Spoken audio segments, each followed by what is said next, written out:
Parti yang kalah menang, parti yang menang kalah. Tuan-tuan dan puan-puan, saya dikatakan telah letak jawatan. Tuan-tuan dan puan-puan, apabila Parti Bersatu keluar daripada Pakatan Harapan, maka jatuhlah Pakatan Harapan. Kerajaan Pakatan Harapan jatuh. Apabila kerajaan itu jatuh, bermakna menteri-menteri kabinet juga jatuh. Semua menteri-menteri jatuh dan saya juga dah jatuh. Kerana dikeluarkan Bersatu daripada Pakatan Harapan, jatuh kerajaan Pakatan Harapan, bermakna bahawa kami semua tidak lagi menjadi anggota kerajaan dan saya tidak lagi jadi Perdana Menteri. Tetapi saya terpaksalah menulis surat kepada Yang di-Pertuan Agong bahawa saya bukan lagi Perdana Menteri. Saya minta izin supaya saya lepaskan jawatan.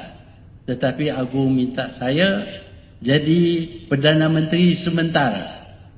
Dan saya pun terima kerana saya ingin lihat satu kerajaan baru ditubuh yang akan dapat ambil alih segala tugas daripada Pakatan Harapan. Jadi tidak benar yang saya ini letak jawatan. Saya terpaksa digugur, kerana Parti Bersatu keluar daripada Pakatan Harapan dan Pakatan Harapan jatuh, tidak lagi jadi kerajaan. Tetapi saya mempunyai alasan yang lain juga.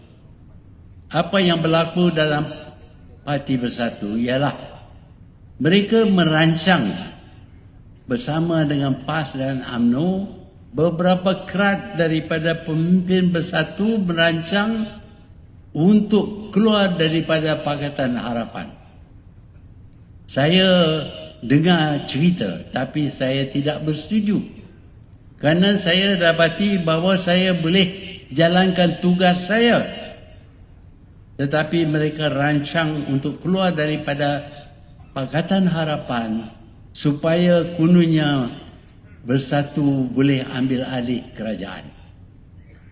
Malangnya rancangan ini dibuat oleh Presiden kita, Tan Sri Muhyiddin Yassin. Kerana dia berminat untuk jadi Perdana Menteri.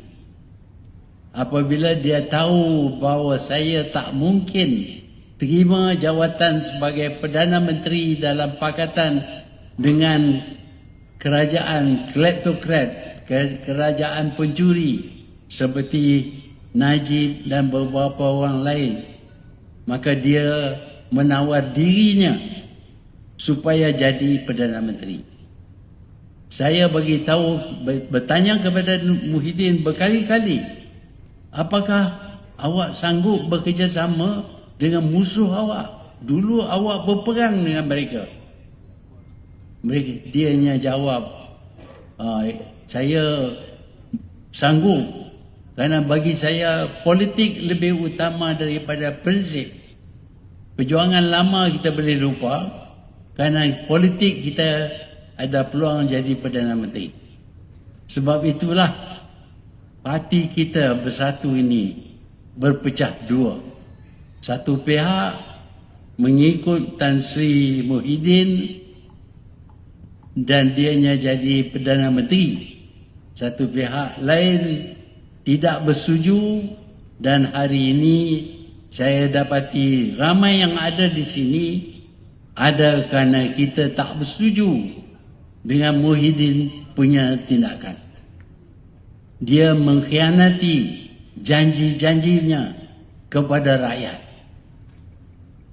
Ini yang berlaku ini, kita tidak puas hati kerana kita dapat tahu bahawa Muhyiddin menggunakan kuasanya untuk mendapat sokongan. Sebenarnya tak ramai pun yang sokong Muhyiddin. tetapi dianya memberi upah kepada ramai daripada pemimpin-pemimpin kita. Mereka dilantik menjadi menteri, timbalan menteri, pengurusi itu, pengurusi ini, dan dia turun sehingga ke bahagian dan kecawangan. Siapa yang menjadi ketua bahagian ditanya, apakah kamu sokong Muhyiddin ataupun tidak? Jika tidak, kami akan singkir kamu. Kalau ditanya apa asas penyingkiran ini, apakah dia mengikuti perlembagaan kita? Muhyiddin tak peduli tentang perlembagaan. Dia Perdana Menteri, dia berkuasa, dan dia singkir semua yang tidak bersetuju dengan dirinya. Sebab itu dia mampu mendapat sokongan. Tak banyak, cuma 2 orang lebih saja daripada parti lawan. Itu Muhyiddin. Dan sekarang ini dia menekan semua orang. Bahkan kalau dia adakan perjumpaan bersatu hitam ni, blackout ni, polis akan tanya, awak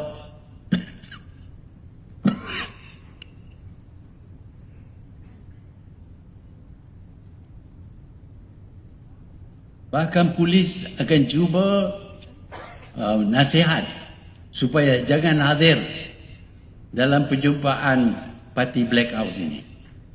Sepatutnya pegawai kerajaan tidak boleh diguna untuk parti, tetapi Muhyiddin mengguna pegawai polis dan MACC dan lain-lain untuk mengekalkan kedudukannya dalam kerajaan.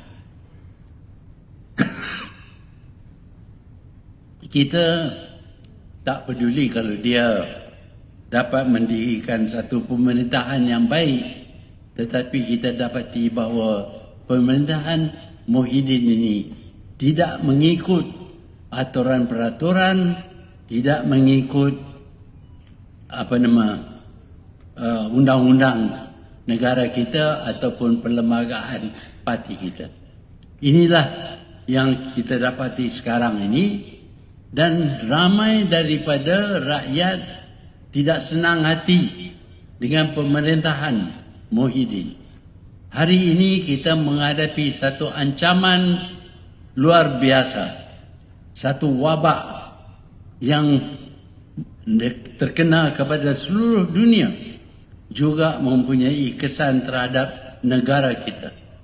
Untuk mengatasi masalah ini, cara-cara mesti dilakukan dengan baik supaya hasilnya tercapai. Berkenaan dengan wabak ini, kita bernasib baik kerana pada mula ada usaha untuk mengambil orang politik untuk menentukan tindakan-tindakan yang perlu diambil oleh kita untuk membasmi atau menyekat perkembangan wabak ini. Oleh kerana kita pilih seorang pakar, seorang ahli profesional untuk menguruskan pandemik ini, nasib baik kita berjaya. Tetapi di masa yang sama, ramai sudah rakyat yang jatuh miskin. Sebab apabila kita halang mereka daripada keluar daripada rumah, maka mereka tidak dapat bekerja, tidak dapat berniaga, dan mereka kadang-kadang sampai kebularan. Tak ada makanan pun. Kerana ramai daripada orang kita ini yang mencari makan secara harian.